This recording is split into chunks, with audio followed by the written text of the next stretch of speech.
안녕하세요. 기계학습 자동차 가격 예측 문제 풀이 해설 영상을 촬영하게 된 조교 신정민입니다. 해당 문제의 데이터셋은 영국의 중고 차량 정보들로 구성되어 있습니다. 그래서 그 차량에 대한 가격, 변속기, 마일리지, 연료 유형 등 다양한 그 중고 차량의 정보들이 제공이 되어 있고요. 그래서 저희는 위에 언급한 차량의 정보들을 통하여 해당 차량의 가격을 예측하는 것이 이번 문제의 목표입니다. 이 문제를 푸는데 참고하실 점은 대부분의 데이터들이 어, 데이터 벡터화가 되어 있어요. 하지만 이 문제를 풀어보면 아시다시피 그 차량의 그 모델이 벡터화가 되어 있지 않고 문자열로 구성되어 있습니다. 그래서 사이키널에서 제공하는 레이블 인코더 함수를 통하여 데이터를 벡터화 시킨 다음에 이제 KN을 통해서 모델을 학습시키고 문제를 풀면 됩니다. 저는 해당 문제를 이제 콜앱을 통해서 풀어볼 예정인데요. 먼저 위에 코드를 통해서 그 캐글의 데이터들을 다 불러와 가지고 미리 그 저장을 해 놓았습니다. 해당 방식 콜앱을 통해서 캐글 문제를 어떻게 풀고 그 제출하는지 기억이 안 나시는 분들은 2주차 그 강의를 다시 한번 들으시면 좋을 것 같습니다. 그래서 이제 데이터를 읽기 위한 라이브러리를 로드를 하고요. 그 다음에 이제 학습 데이터, 테스트 데이터, 샘플 데이터를 다 읽고 각 데이터들의 정보들을 한번 읽어보도록 하겠습니다. 지금 보시면은 학습 데이터는 컬럼이 총 하나, 둘, 셋, 넷에서 총 10개가 존재를 하고요. 아이디를 제외해서 총 10개가 존재하고요. 그 다음에 34,170개의 데이터로 구성되어 있습니다. 그리고 테스트 데이터 같은 경우에는 총 아이디를 제외하고 9개 컬럼으로 이루어져 있고요. 16,831개의 데이터가 존재합니다. 눈여겨보실 점은 그 데이터의 타입이 뭐 다들 인트랑 플루트로 데이터가 벡터화되어 있는 반면에 아까 말씀드렸다시피 그 차량의 모델은 오브젝트 타입으로 이루어져 있습니다. 그래서 해당 모델을 보시면은 다음과 같이 문자열로 이루어져 있는 것을 확인할 수 있습니다.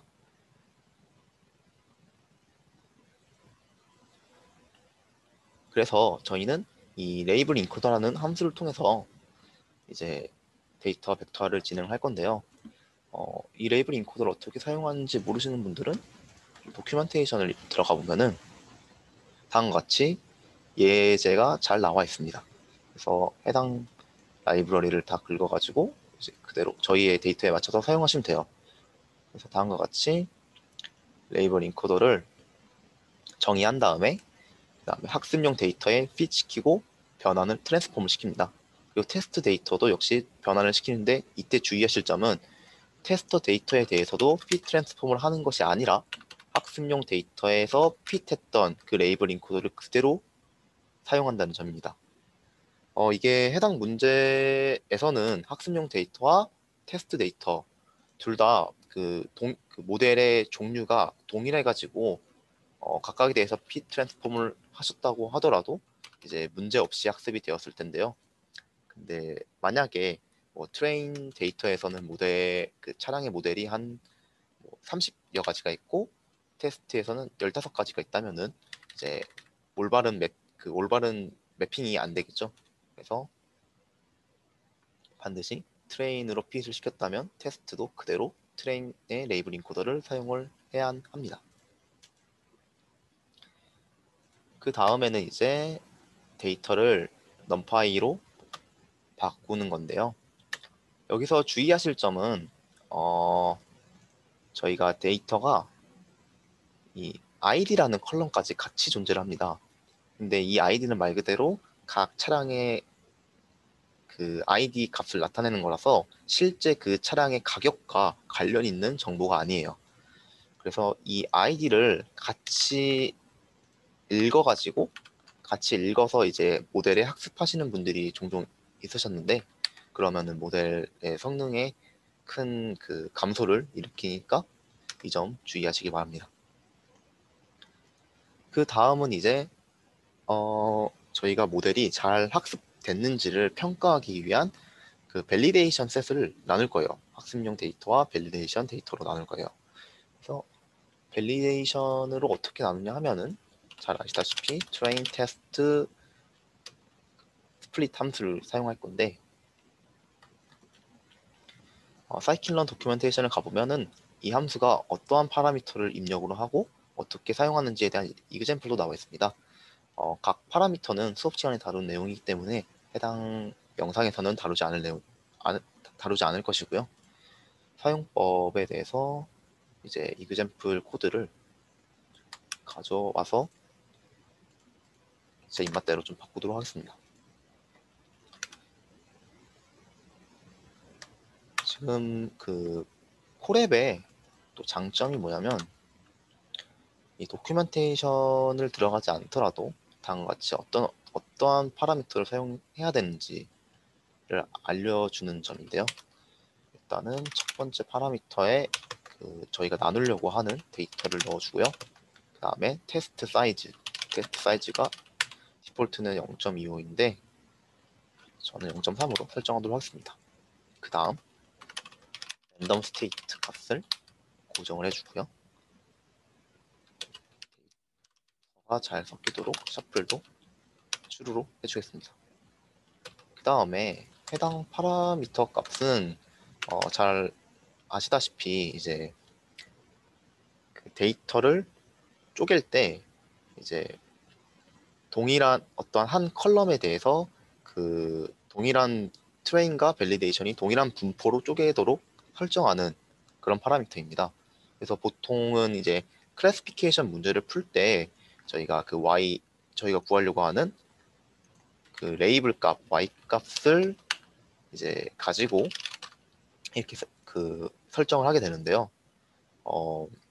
이번 문제는 회귀 문제이기 때문에 얘를 설정을 보통은 하지 않습니다.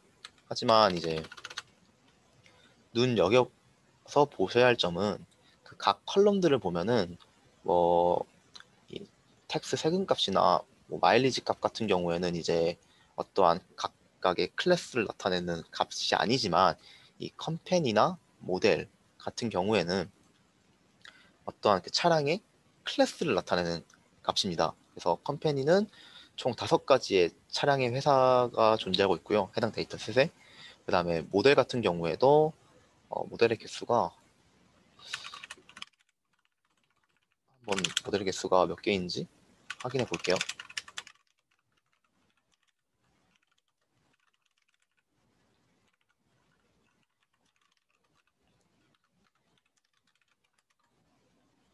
보면은 모델의 개수가 0부터 97까지 총 98개의 값을 가지고 있어요. 그래서 해당 모델이 좀 잘 분포가 이루어져 있으면은 사실 해당 파라미터 설정을 안 하셔도 되지만 다음과 같이 히스토그램을 표현해 보면은 모델의 그 차량의 모델의 분포가 다음과 같이 좀 매우 불규칙한 걸 볼 수 있어요. 막 들쑥날쑥하죠. 그렇기 때문에 그 트레인과 밸리데이션 셋을 나눌 때 이를 고려해 주지 않으면은 아마 다른 완전히 그 큰 오차가 발생할 수 있습니다. 그래서 밸리데이션 셋을 나눌 때 해당 모델을 고려해가지고 나누도록 할게요. 그리고 테스트가 아니라 밸리데이션으로 나눠서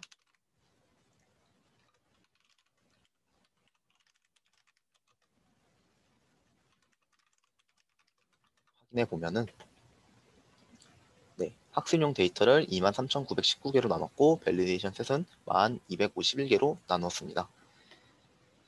그 다음에는 이제 스케일러를 적용해 주어야 합니다. 스케일러 어떻게 사용하지? 또 기억이 안 나시는 분들은 도큐멘테이션에다가 스케일러를 검색을 하시면요. 사이클런에서 제공하는 스케일러를 확인하실 수 있습니다. 보시면은 사이클런에는 총 4가지의 스케일러를 제공하네요. 맥스 앱솔루트 스케일러, 민맥스 스케일러, 로버스트 스케일러, 스탠다드 스케일러 이렇게 4가지를 제공을 하는데요.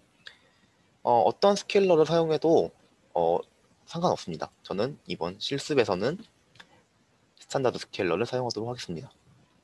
일단 파라미터는 뭐 다음과 같고요. 일단 이그젬플을 그대로 가져와서 사용하도록 해볼게요.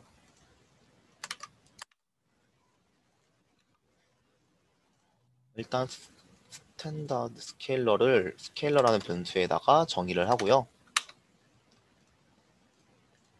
그 다음에 이렇게 pit이라는 메소드가 fit transform 그리고 transform 이런 그 명령어를 제공을 하고 있어요.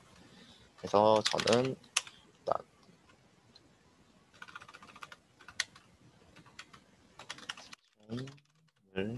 그 학습용 데이터와 테스트 그 밸리데이션 데이터의 스케일러를 적용해 보도록 하겠습니다.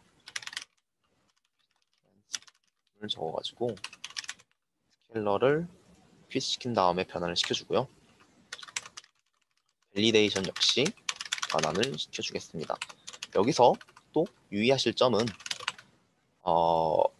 스케일러 학습용 데이터로 핏을 한 스케일러를 그 밸리데이션 셋에 그대로 다시 사용해야 된다는 점입니다. 또 따로 그 밸리데이션 셋에 대해서 이렇게 핏을 하고 변환을 시켜버리시면은 절대 안 돼요. 그 이유는 이제 이 스탠다드 스케일러 같은 경우에는 그 각 컬럼에 대한 평균과 표준 편차로 이제 데이터의 분포를 이제 재조정을 하게 되는데, 만약에 학습용 데이터에 대해서 핏 트랜스폼을 하고 또 밸리데이션에 대해서 또 핏 트랜스폼을 적용하게 될 경우에는 어, 각각의 각 데이터의 평균과 표준 편차로 따로따로 그 스케일러가 적용되기 때문에 완전히 다른 스케일을 가지는 데이터로 그 변환이 되어서 모델이 제대로 된 평가가 안 될 수 있습니다. 네, 그래서 스케일러를 적용하고요.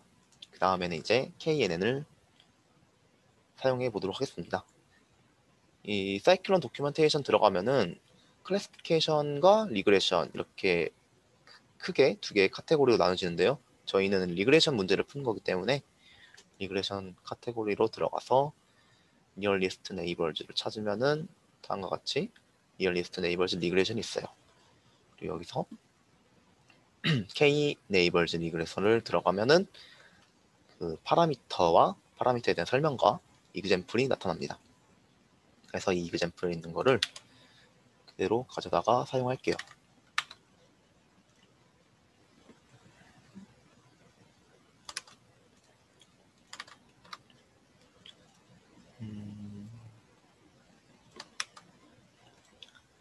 네, 그래서 enables는 디폴트 값인 5를 쓸 거고요. 그 다음에 이 weight 값도 디폴트가 유니폼인데 네, 일단 디폴트 값을 한번 써보도록 할게요. 그렇게 해서 얘는 해가지고 저희의 그 아까 나눴던 학습 데이터를 사용하도록 하겠습니다.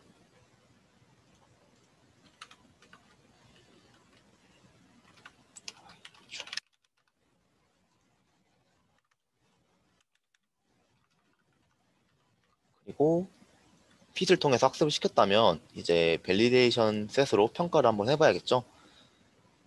knn predict을 knn 평가를 하기 위해서는 여기에 메소드를 보시면은 predict이라는 명령어가 있어요. 그래서 knn predict을 통해서 그 밸리데이션 셋에 대한 예측값을 뽑아보도록 하겠습니다. 네, 스케일러 적용한 걸 써야 되고요.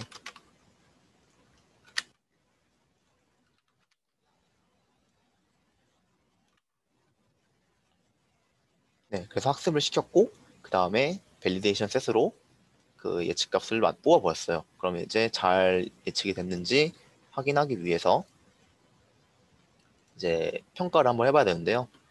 평가 지표라는 표현의 그 매트릭을 검색을 해보면은 사이클론에서 제공하는 그 매트릭을 확인할 수 있어요. 클래시피케이션 매트릭도 있고 리그레션 매트릭도 있는데요. 저희 이 해당 문제에 해당 문제 매트릭은 mean absolute error를 사용한다 합니다. 그래서 mean absolute error 이 코드를 그대로 사용해 보도록 할게요. example에 있는 코드를 그대로 가져다가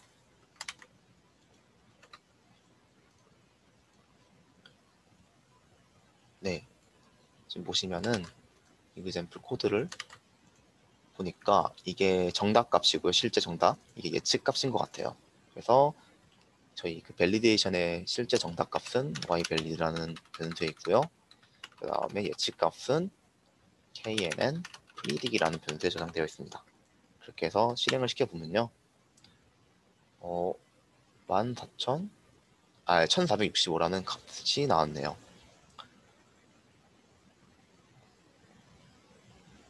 네, 그러면은 지금 대충 리더보드의 결과가 베이스라인이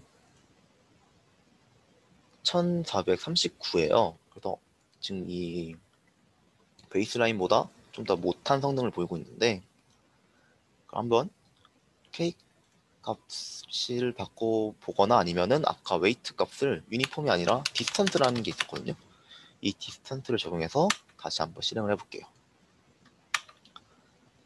그랬더니 밸리데이션에서 결과값이 1395로 아까보다 훨씬 좋아지는 모습을 확인할 수 있습니다. 그러면은 지금 K는 오고 웨이트를 디스턴스로 주었을 때가 모델이 좀 더 좋은 성능을 보이는 것을 확인을 했어요. 그러면은 이제 그 테스트 데이터를 이용해서 캐글에 제출을 해보도록 하겠습니다. 지금 당장 그 학습한 쪼갠 학습 데이터로 학습한 KNN을 이용해서 평가용 데이터를 이제 예측을 할 수도 있는데요.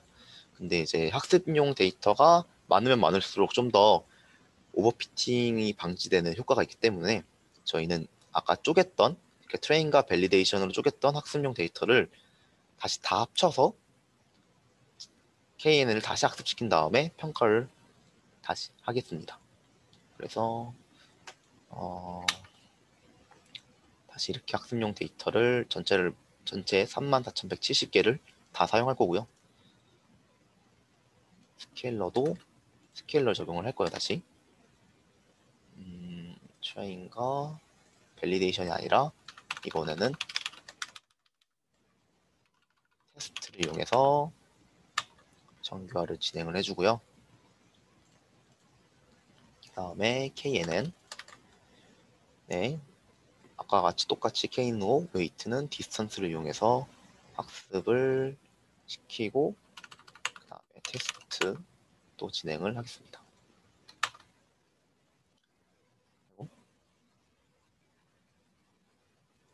Y트레인이 이 Y트레인이죠.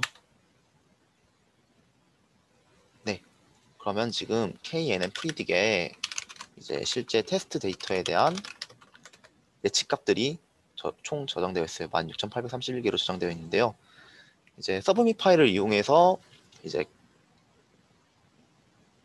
예측한 결과를 저장하고 캐글에 제출하면 되는데 이번 문제 풀이에서는 서브밋 파일에 해당 예측값을 저장하는 게 아니라 저희가 직접 CSV 파일을 만들어서 제출을 하고자 합니다. 일단은 샘플 서브밋이 어떻게 구성되어 있는지를 확인해 볼게요.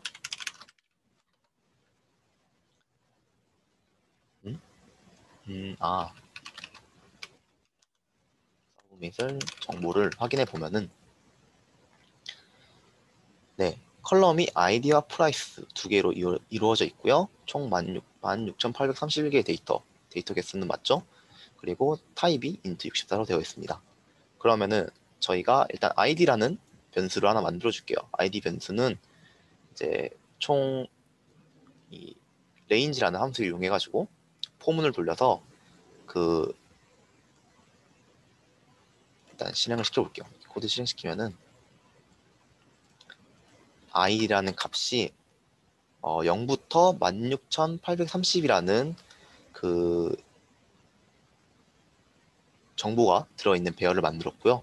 그 다음에 프리딕 역시 아까 모델을 그 테스트 정보를 입력으로 해서 만든 프리딕 값을 이제 쉐입을 이렇게 맞춰줍니다. 쉐입을 맞춰준 다음에 이제 둘을 합쳐가지고 리절트라는 변수에다가 저장을 해주었어요. 그래서 리절트 변수의 쉐입은 다음과 같이 16831,2로 이루어져 있고요. 그 다음에 이제 판다스의 데이터 프레임이라는 함수를 이용해서 CSV 파일을 만들어 볼게요. 보시면은 일단 파라미터에 데이터라는 파라미터가 들어가야 돼요. 저희는 리절트가 그 데이터 파라미터에 해당하는 결과고요. 그 다음에 컬럼 이름을 설정해 주어야 되는데요. 아까 서브밋 파일의 예시를 보면은 컬럼이 아이디와 프라이스로 되어 있죠. 그래서 아이디와 프라이스를 입력해 주겠습니다. 다음에 또 중요한 점이 이 타입이 정말 중요해요. 지금 저희가 타입이 int 64로 되어 있잖아요. 그래서 저희도 똑같이 int 64로 설정하겠습니다. 보통 이렇게 CSV 파일로 만들어서 캐글에 제출할 때 많이 발생하는 에러가 그 CSV에 저장된 데이터가 그 타입이 이제 달라서 문제가 많이 발생하게 되는데 이 타입을 꼭 신경을 써 주셔야 합니다. 그래서 얘를 이제 리절트로 저장을 하고요. 그다음에 이 리절트에 to csv라는 명령을 이용해서 그 CSV 파일로 만들어 볼게요. 일단은 패스를 입력을 하래요. 패스는 result.csv라고 해서 파일명을 그냥 입력하면 되고요. 그 다음에 저희가 설정해야 될 파라미터는 헤더와 인덱스라는 파라미터입니다. 일단 헤더 파라미터는 무엇을 의미하냐면 컬럼에 네임을 적을 건지 말 건지를 결정하는 파라미터예요. 그래서 이 샘플 서브미트를 열어보시면은 다음과 같이 컬럼에 대한 이름이 나와 있죠. 아이디와 프라이스로. 그래서 이 헤더 옵션을 추루를 해줘야만 저희가 만든 CSV 파일도 역시 이 아이디랑 프라이스라는 그 컬럼의 이름이 출력이 됩니다. 그리고 인덱스 같은 경우에는 무엇을 나타내는 변수 파라미터냐면 이 행에 대한 이름을 적을 거냐라는 걸 묻는 파라미터예요. 그래서 지금 보시면은 행에 대해서 이름이 전혀 안 나와 있죠. 그렇기 때문에 저희는 펄스로 지정을 하겠습니다. 그렇게 해서 실행을 하면 다음과 같이 result CSV 파일이 만들어져요. 그러면 지금 이 아이디와 저희가 예측한 결과 값들이 잘 저장되어 있는 모습을 확인할 수가 있고요. 이제 얘를 캐글 리더보드 상에 제출해 보도록 할게요. 캐글 API가 기억이 잘 안 나시면은 일단 이거 그대로 저희가 다운받았을 때 썼던 명령어를 가지고 서브밋을 하면 되는데요.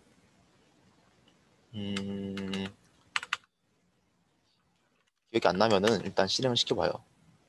아이고.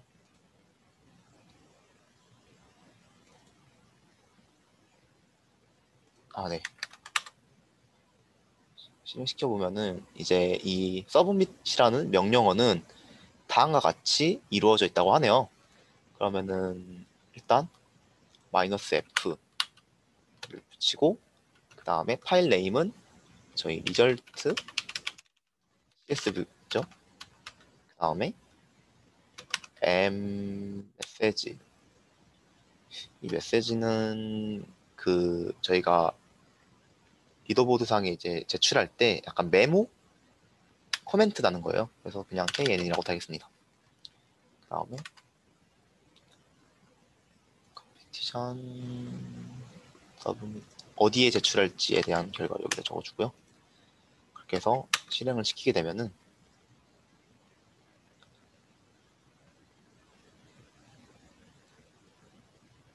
네, 성공적으로 제출이 됐다고 하네요.